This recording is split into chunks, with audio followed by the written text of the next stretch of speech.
Hi everyone, how are you all? I hope you must be doing very good. This is me Khan Rizwani. Welcome back to my channel. So many of you haven't subscribed yet. Please subscribe my channel. So student, अब acid rain को जानने के बाद अब इनके harmful effects को हम समझते हैं। ये basically class 10th chemistry second chapter acid basis and salt की कैटेगरी में है। मैंने अपलोड कर दिया है एसिड रेन के वीडियो को, आप प्लेलिस्ट में जाकर एक्सेस कर सकते हैं acid basis and salt chapter में। तो चलिए स्टूडेंट अब वीडियो को स्टार्ट करते हैं। सो स्टूडेंट, जैसा कि आप जान रहे हैं एसिड रेन वैसा रेन जिसमें एसिड की कुछ क्वांटिटी हो, ठीक है। तो बेसिकली एसिड रेन में 3 मेजर एसिड्स होते हैं। ऐसे तो बहुत सारे होते हैं लेकिन मेजरली 3 एसिड है। कौन कौन से हैं student? Nitric acid, sulphuric acid और कार्बोनिक एसिड। तो ये सारे इन्वायरमेंट को बहुत हार्म करते हैं, ह्यूमन लाइफ पे भी इफेक्ट करते हैं, प्लांट को भी इफेक्ट करते हैं स्टूडेंट, सॉइल को भी इफेक्ट करते हैं और एक्वेटिक स्पीशीज़ को भी इफेक्ट करते हैं। मतलब वैसे एनिमल्स जो पानी में रहते हैं लाइक फिश। ओके, तो स्टूडेंट देखो ये मॉन्यूमेंट्स को भी इफेक्ट करते हैं। It damage the buildings, statues like Taj Mahal. ये मेटल्स को और मार्बल को करोड करता है। करोड का मतलब ही होता है सड़ना, खराब कर देना, है ना। तो चलिए ताजमहल लाइव एग्जाम्पल, सबसे बड़ा एग्जाम्पल एसिड रेन का, इसके बारे में कुछ डिस्कस करते हैं। तो स्टूडेंट ताजमहल आपने सुना होगा संगे मरमर से बना है ना। तो ताजमहल जिस मार्बल से बना है उस मार्बल का केमिकल नेम है स्टूडेंट कैल्शियम कार्बोनेट और इसका केमिकल फॉर्मूला है Ca for calcium, CO3 carbonate. Okay, तो होता क्या स्टूडेंट, जब ये कैल्शियम कार्बोनेट पे सल्फ्यूरिक एसिड का अटैक होता है ना, क्योंकि एसिड मैंने ऑलरेडी बताया है सल्फ्यूरिक एसिड प्रेजेंट है एसिड रेन में। तो जब ये सल्फ्यूरिक एसिड का रिएक्शन होता है कैल्शियम कार्बोनेट पे, मतलब कैल्शियम कार्बोनेट जिससे ताजमहल बना है, इस पे जब एसिड रेन गिरता है, एसिड रेन में स्पेशली जब सल्फ्यूरिक एसिड गिरता है, तब इन दोनों के बीच में रिएक्शन होता है, मतलब कैल्शियम कार्बोनेट और सल्फ्यूरिक एसिड में। और रिएक्शन होने के बाद ये उस कैल्शियम कार्बोनेट को कैल्शियम सल्फेट में कन्वर्ट कर देता है और वाटर मॉलिक्यूल और कार्बन डाइऑक्साइड गैस रिलीज होता है, जिसके कारण स्टूडेंट यही कैल्शियम सल्फेट रिस्पॉन्सिबल है ये वाइट ताजमहल को पीलापन देने में, येलो कलर देने में। स्टार्टिंग में ताजमहल की कलर बिल्कुल वाइट, हम बोलते हैं ना संगे मरमर से ताजमहल बना, बिल्कुल वाइट मार्बल से। लेकिन एसिड रेन क्या करता है, इसकी खूबसूरती उस वाइट मार्बल की शाइनिंग को खराब करके येलो में कन्वर्ट कर देता है। और कौन रिस्पॉन्सिबल है स्टूडेंट? Calcium sulphate. तो कैल्शियम सल्फेट रिस्पॉन्सिबल है स्टूडेंट ताजमहल जो कि वाइट कलर का था, वाइट मार्बल से बना था, उसको पीलापन देने में, मतलब येलो कलर देने में। और ये कैल्शियम सल्फेट कैसे बना स्टूडेंट? कैल्शियम कार्बोनेट जो कि मार्बल का फॉर्मूला है जिससे ताजमहल बना, उस पर जब सल्फ्यूरिक एसिड अटैक करता है तब ये कैल्शियम सल्फेट का फॉर्मेशन होता है। ओके, और आप यहाँ पर ज़रा ध्यान से देखो स्टूडेंट, ये आपको डिस्प्लेसमेंट रिएक्शन रख लगा स्टूडेंट। देखिए कैल्शियम Ca है ना, यहाँ हुआ क्या स्टूडेंट, कैल्शियम कार्बोनेट देखो स्टूडेंट Ca लग गया SO4 के साथ, है ना, और H2 इसमें से O निकल के अलग हो गया वाटर में, और फिर ये बच गया CO2 जो कार्बन डाइऑक्साइड में हो गया। तो ये डिस्प्लेसमेंट रिएक्शन भी हो गया आपका। और फिर ये एसिड का रिएक्शन हो गया मार्बल से, मतलब कैल्शियम कार्बोनेट से, तो आपको कैल्शियम सल्फेट, अगेन देखो सल्फेट AT है, AT मैंने बताया था ना सॉल्ट, तो इसका सॉल्ट बना दिया, मतलब कैल्शियम कार्बोनेट का मेटल सॉल्ट बना दिया और वाटर कार्बन डाइऑक्साइड रिलीज हो गया। और मैंने अपने वीडियो में आपको पढ़ाया स्टूडेंट कि जब कैल्शियम क्या है, मेटल है, मेटल कार्बोनेट जब एसिड से रिएक्ट करता है तो वैसे भी उसका मेटल सॉल्ट बनाता है, वाटर और कार्बन डाइऑक्साइड बनाता है। तो देखो स्टूडेंट, आपको इस वीडियो में बहुत सारी इन्फॉर्मेशन मिलेंगी। देखो एक ही रिएक्शन कितनी सारी चीज़ें होते हैं। आप एसिड रेन का भी मतलब समझ गए कि जब मार्बल पे एसिड सल्फ्यूरिक एसिड पड़ेगा तो ये कैल्शियम सल्फेट में बनेगा, वाटर कार्बन डाइऑक्साइड फर्स्ट, और सेकंड आपने देखा डिस्प्लेसमेंट रिएक्शन का भी एग्जाम्पल हो गया। थर्ड आपने देखा कि जब मेटल कार्बोनेट, कैल्शियम क्या एक मेटल है, मेटल कार्बोनेट जब एसिड से रिएक्ट होता है तो वो मेटल सॉल्ट बनाता है, क्योंकि लास्ट में ATE लगता है तो ये सॉल्ट होता है। ठीक है, ये एक टिप्स है समझने का। तो कैल्शियम सल्फेट कौन सा मेटल है? कैल्शियम कार्बोनेट एसिड से रिएक्ट हुआ, विच एसिड, सल्फ्यूरिक एसिड से, तो मेटल सॉल्ट बनाया। कौन सा सॉल्ट बनाया? कैल्शियम सल्फेट का सॉल्ट बनाया, क्योंकि सल्फ्यूरिक एसिड ना कैल्शियम से रिएक्ट हो रहा है तो उसका सॉल्ट वही बनाएगा।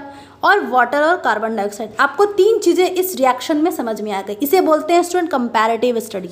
ऐसे स्टडी करोगे केमिस्ट्री बहुत ईजी रहेगा। अब देखिए स्टूडेंट, ताजमहल आप सभी जान रहे हैं, it is also called 7 wonder of world, है ना। Taj Mahal the 7 wonder of world, मैं यहाँ पर लिखना भूल गई हूँ। Taj Mahal 7 wonder of world getting deteriorated because of emission of Mathura oil refinery which lies 40 kilometer away from the Taj। Okay, तो आपने एक चीज़ समझ ली कि ताजमहल पे एसिड रेन का अटैक हो रहा है, सल्फ्यूरिक एसिड, और उसकी शाइनिंग, वो जो वाइट मार्बल था उसको येलो मार्बल में कन्वर्ट कर रहा है, और इसके लिए रिस्पॉन्सिबल कैल्शियम सल्फेट है ना। तो अब देखो स्टूडेंट, ताजमहल को ना बेसिकली एसिड रेन के लिए भी रिस्पॉन्सिबल ये मथुरा ऑयल रिफाइनरी है, जो कि 40 किलोमीटर्स दूर है जहाँ पर ताजमहल सिचुएटेड है। ठीक है, अब मैंने अपने वीडियो में डिस्कस किया प्रीवियस वीडियो में एसिड रेन में कि मथुरा ऑयल रिफाइनरी है, ये सारे टॉक्सिक गैसेस इमिट करेंगे। देखो टॉक्सिक गैसेस कौन से? सल्फर डाइऑक्साइड, और यही सल्फर डाइऑक्साइड स्टूडेंट वाटर से रिएक्ट होंगे और सल्फ्यूरिक एसिड में कन्वर्ट करेंगे। तो अगेन वैसे भी सल्फ्यूरिक एसिड ही आ रही है ना। आप देखो सल्फ्यूरिक एसिड ही आ रही है। अगेन कैल्शियम कार्बोनेट से सल्फ्यूरिक एसिड रिएक्ट होगा तो वाटर और कार्बन डाइऑक्साइड रिलीज करेगा, जो कि ताजमहल की खूबसूरती को डैमेज कर रहा है। दिस ऑयल रिफाइनरी इमिट्स, सोच लो 25 से 30 tons of sulphur dioxide emit करते हैं डेली बेसिस पे। इस पे सुप्रीम कोर्ट के केस भी चल रहे हैं मथुरा ऑयल रिफाइनरी को वहाँ से शिफ्ट करने के लिए, ताकि ताजमहल की जो खूबसूरती है उसको डैमेज ना हो। अब देखिए स्टूडेंट, एसिड तो आप समझ गए, एसिड रेन मॉन्यूमेंट्स को, मार्बल्स को कैसे करोड करते हैं। अब जानते हैं ये एक्वेटिक एनिमल पे कैसे अफेक्ट करते हैं। Acid rain change pH of lakes and river thus kills aquatic animals like fish. अब देखो स्टूडेंट, एसिड रेन है, ठीक है, उस पर सल्फ्यूरिक एसिड है, नाइट्रिक एसिड है, कार्बोनिक एसिड है, तो ये सारे एसिड पॉन्ड में भी जा रहे हैं, लेक्स में भी जा रहे हैं, ओशंस में भी जा रहे हैं। और इसी पॉन्ड, लेक, सी, ओशन में फिश रहते हैं, एक्वेटिक एनिमल ही उसे कहते हैं, वैसे एनिमल जो पानी में रहते हैं, है ना। तो अब ये सारे फिश हैं, ये सारे ऑक्सीजन वाटर से ही लेते हैं, तो वो एसिड रेन उस पॉन्ड, रिवर, लेक में जा रहे हैं और वहाँ से वो ऑक्सीजन लेंगे, तो वैसे भी इनके लिए हार्मफुल है, क्योंकि एसिड्स तो बेनिफिट है ही नहीं, ना तो ह्यूमन के लिए, ना तो सॉइल के लिए, या ना तो फिश के लिए, ना फिर कोई एनिमल्स के लिए। ठीक है, तो वैसे भी फिश की डेथ होगी लार्ज स्केल पे, तो एक्वेटिक लाइफ वैसे भी अफेक्ट करेगा। आप सोच लो ना, एसिड रेन जा रहा है भैया आपको सी, लेक, पॉन्ड पे, और उस पर फिश रह रहे हैं, तो फिश का सर्वाइवल तो बहुत मुश्किल हो जाएगा। तो in this way aquatic animal भी अफेक्ट हो रहे हैं एसिड रेन से, क्योंकि ये इसका पीएच लेवल बढ़ा देता है।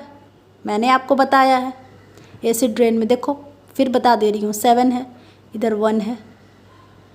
ठीक है, तो 7 के बिलो अगर आपका पीएच लेवल जाता है, मतलब पीएच लेवल कम होता है, तो 5.5 समथिंग रहता है एसिड रेन का पीएच वैल्यू, है ना। तो इतना एसिडिक हो रहा है बाबू, तो आप सोच लो, वैसे भी फिश के लाइफ को अफेक्ट करेगा, है ना। आई होप आपको चीज़ें समझ में आ रही हैं। ये pH level of water decrease करेगा। ऑब्वियसली एसिड रेन है तो उसमें एसिड की क्वांटिटी ज़्यादा होगी, तो 7 से बिलो जा रहा है तो मतलब पीएच लेवल कम हो रहा है, पीएच लेवल का वैल्यू डिक्रीज हो रहा है। अगर 7 से अबव जाएगा मतलब पीएच लेवल का वैल्यू बढ़ेगा। 7 से ऊपर गया स्टूडेंट तो ये बेसिक होगा, 7 से बिलो गया तो ये एसिडिक होगा। तो वही तो हो रहा है स्टूडेंट, लेक, सी, पॉन्ड में क्या हो रहा है, 7 से वैल्यू कम जा रहा है, मतलब पीएच लेवल कम हो रहा है ना। It decrease pH level of water, water का पीएच लेवल कम कर दे रहा है, मतलब वाटर को ज़्यादा एसिडिक बना दे रहा है, और इंक्रीज कर दे रहा है एल्यूमिनियम कंसंट्रेशन को बढ़ा दे रहा है। और ये एल्यूमिनियम कंसंट्रेशन बहुत टॉक्सिक है स्टूडेंट, फिशेस या फिर एक्वेटिक एनिमल के लिए, तो वैसे भी इनकी लाइफ अफेक्ट हो रही है एसिड रेन से। ठीक है, अब देखो स्टूडेंट, ये सॉइल को कैसे अफेक्ट करता है। सॉइल में भी वही कंडीशन है, ये सॉइल में एसिडिटी बढ़ा देता है, मतलब increase the acidity of soil. Soil को जितना ऑप्टिमम पीएच वैल्यू चाहिए उतना मिल नहीं रहा, उससे बहुत कम मिल रहा है, क्योंकि वो ज़्यादा एसिडिक हो जा रहा है, बढ़ा दे रहा है ना, इंक्रीज द एसिडिटी। देखो स्टूडेंट, जब सॉइल पे एसिड कंसंट्रेशन ज़्यादा होगा तो सॉइल भी डैमेज होगा, मतलब हमारा लैंड भी फर्टाइल नहीं होगा, और जब हमारा सॉइल डैमेज होगा तो ये इनडायरेक्टली प्लांट क्रॉप्स भी डैमेज होंगे, क्योंकि प्लांट और क्रॉप तो अच्छे सॉइल पे या अच्छे फील्ड पे ग्रो करेंगे ना, जहाँ उनको न्यूट्रिएंट्स मिले, मिनरल्स मिले। जहाँ उनको एसिड मिलेगा वो वहाँ पे ग्रो तो नहीं करेंगे। तो वैसे भी सॉइल भी डैमेज हो रहा है और इनडायरेक्टली प्लांट भी डैमेज होंगे। देखो, दस डैमेज टू एग्रीकल्चर, ठीक है, हमारे फार्मिंग लाइफ को भी अफेक्ट कर रहा है एसिड रेन। हाउ, देखो, it remove minerals and nutrients from the soil that tree needs to grow. बता चुकी हूँ, प्लांट को जो मिनरल न्यूट्रिएंट्स चाहिए सॉइल को, वो उतना प्रॉपर मिलेगा नहीं, क्योंकि उसमें एसिड का कंटेंट ज़्यादा होगा। अब एसिड ड्रेन हो रहा है भाई साहब, तो एसिड का कंटेंट ज़्यादा होगा ना, तो सॉइल को भी डैमेज करेगा और वहाँ के प्लांट को भी डैमेज करेगा। दिस वे एग्रीकल्चर भी हमारा इफेक्ट हो रहा है, हमारा क्रॉप फील्ड भी इफेक्ट हो रहा है। अब देखो ह्यूमन हेल्थ पे कैसे इफेक्ट करता है। देखो स्टूडेंट, तो स्टूडेंट हमारा 5th पॉइंट है कि ये ह्यूमन लाइफ को कैसे अफेक्ट करता है एसिड रेन। ये रिस्पायरेटरी प्रॉब्लम्स क्रिएट करता है, जिसके कारण अस्थमा, ड्राई कफ्स होते हैं। अब देखो स्टूडेंट, एसिड रेन में सल्फ्यूरिक एसिड है। सल्फ्यूरिक एसिड को तो भाई साहब किंग ऑफ एसिड का नाम दिया जाता है, किंग ऑफ एलिमेंट है सल्फ्यूरिक एसिड। तो आप सोच लो, सल्फ्यूरिक एसिड जैसे एसिड बेसिकली ड्राई डिपॉजिट भी होते हैं स्टूडेंट, और वेट डिपॉजिट भी होते हैं। मतलब जब बारिश होती है तो उसमें एसिड तो प्रेजेंट होते ही हैं, लेकिन हमारे जो पॉल्यूटेंट्स हैं इसमें भी कुछ एसिड के पार्टिकल्स प्रेजेंट होते हैं। तो सोच लो, हम उन्हें इनहेल करेंगे, रिस्पायर करेंगे, और वो हमारे लंग्स को डैमेज करते हैं, अस्थमा की प्रॉब्लम होती है और ड्राई कफ होती है। तो ये एनीवेज ह्यूमन के लाइफ को भी अफेक्ट कर रहे हैं, सॉइल पे भी अफेक्ट कर रहे हैं, है ना, एक्वेटिक एनिमल्स को भी अफेक्ट कर रहे हैं, प्लांट को भी अफेक्ट कर रहे हैं, मॉन्यूमेंट्स को भी अफेक्ट कर रहे हैं, मेटल्स को भी अफेक्ट कर रहे हैं। तो स्टूडेंट, सब में होता क्या है, सिर्फ ये पीएच लेवल प्लांट को, सॉइल को या एनिमल को जितना ऑप्टिमम चाहिए उससे बहुत कम मिल रहा है, मतलब पीएच लेवल डिक्रीज हो रहा है, मतलब एसिड का कंसंट्रेशन ज़्यादा बढ़ रहा है। इसके कारण इतनी सारी प्रॉब्लम क्रिएट हो रही हैं। ओके, यहाँ पर आप देखिए student, see everything is connected in air quality, ठीक है। While acid rain can not harm human directly, the sulfur dioxide that creates it can cause health problem. Sulfur dioxide particles in air cause lung problem. मैं आपको बता चुकी हूँ, है ना। देखो, सल्फर डाइऑक्साइड या कार्बोनिक एसिड या नाइट्रिक एसिड, ये सारे सल्फर डाइऑक्साइड, कार्बन डाइऑक्साइड और कौन सारे गैसेस थे student, mainly sulphur dioxide, carbon dioxide और नाइट्रोजन डाइऑक्साइड। ये 3 गैसेस थे ना एसिड रेन के रिस्पॉन्सिबल, क्योंकि ये 3 गैसेस पे ही जब वाटर हिट करता है तो ये कार्बोनिक, सल्फ्यूरिक एसिड में और नाइट्रिक एसिड में कन्वर्ट करते थे। तो ये सारे गैसेस टॉक्सिक है, मैं आपको बता चुकी हूँ। अब ये सारे गैसेस को आप इनहेल करोगे तो वैसे भी आपका लंग्स प्रॉब्लम होगा, लंग्स को, हमारे रिस्पायरेटरी ऑर्गन को डैमेज करेंगे, है ना। देखो student, acid rain is most likely to weaken the trees. अब ट्रीज को कैसे डैमेज करते हैं, बाय डिस्ट्रॉइंग लीव्स। अब सोच लो स्टूडेंट, लीव्स पे जब एसिड रेन पड़ेगा, सल्फ्यूरिक एसिड जैसा एसिड पड़ेगा भाई साहब, किंग ऑफ एसिड, वो पड़ेंगे तो उस लीव्स का क्या हाल होगा आप खुद इमेजिन कर लो। और लीव्स पे तो भैया पूरा प्लांट ही डिपेंड है, मतलब लीव्स तो प्लांट का किचन कहलाता है, प्लांट के लिए खाना तो लीव्स ही बनाता है। तो लीव्स का हेल्दी होना सही है ना, तो जब लीव्स ही हेल्दी नहीं होगा तो प्लांट के लिए खाना कौन बनाएगा, और प्लांट जब खाना नहीं खाएगा तो वैसे भी ऑब्वियसली डाई कर जाएगा, मर जाएगा प्लांट, है ना। करता क्या है स्टूडेंट, देखो ये स्टोमाटल पोर्स को ब्लॉक कर देता है। स्टोमाटल पोर्स मतलब इस पोर के थ्रू ही प्लांट रिस्पायर करता है, सांस लेता है, इनहेल करता है। कार्बन डाइऑक्साइड को प्लांट इनहेल करता है इस पोर के ही थ्रू जो लीव्स में प्रेजेंट होते हैं। देखो ये लीव्स है, इसमें ये पोर प्रेजेंट होते हैं, स्टोमाटल पोर है ये, ठीक है।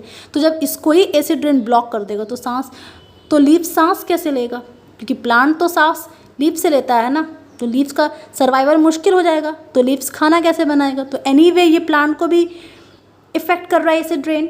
और क्या करता है, degradation of plant chlorophyll, chlorophyll को भी ये इफेक्ट करता है। क्लोरोफिल मतलब क्लोरो मतलब ग्रीन, फिल मतलब लीव्स, तो क्लोरोफिल के प्रेजेंस में फोटोसिंथेसिस होता है स्टूडेंट। तो जब क्लोरोफिल ही डैमेज हो जाएगा, आपके लीव्स का स्टोमाटल पोर ही डैमेज हो जाएगा, जिससे लीव सांस लेगा तो खाना ही नहीं बन पाएगा, तो प्लांट एनीवे वैसे भी सर्वाइव नहीं कर पाएगा। तो हमने क्या देखा स्टूडेंट इस वीडियो में, आपको क्लास 10th में बेसिकली इतना ही जानना है, इससे ज़्यादा नहीं जानना है एसिड रेन के बारे में। हमने क्या देखा, ये ह्यूमन लाइफ को अफेक्ट किया, प्लांट को अफेक्ट किया, सॉइल को अफेक्ट किया, मॉन्यूमेंट्स मेटल को अफेक्ट किया, एक्वेटिक स्पीशीज को अफेक्ट किया। बहुत ईजी में सब में ये पीएच लेवल कम कर दे रहा है, हाइड्रोजन आयन का कंसंट्रेशन बढ़ा दे रहा है, क्योंकि हाइड्रोजन आयन का कंसंट्रेशन बढ़ना ही एसिड का सिंबल है कि ये एसिड है ना। आई होप आपको सारी बातें बहुत क्लियर समझ में आ गई होंगी। Thank you for watching, please subscribe my channel. God bless you all.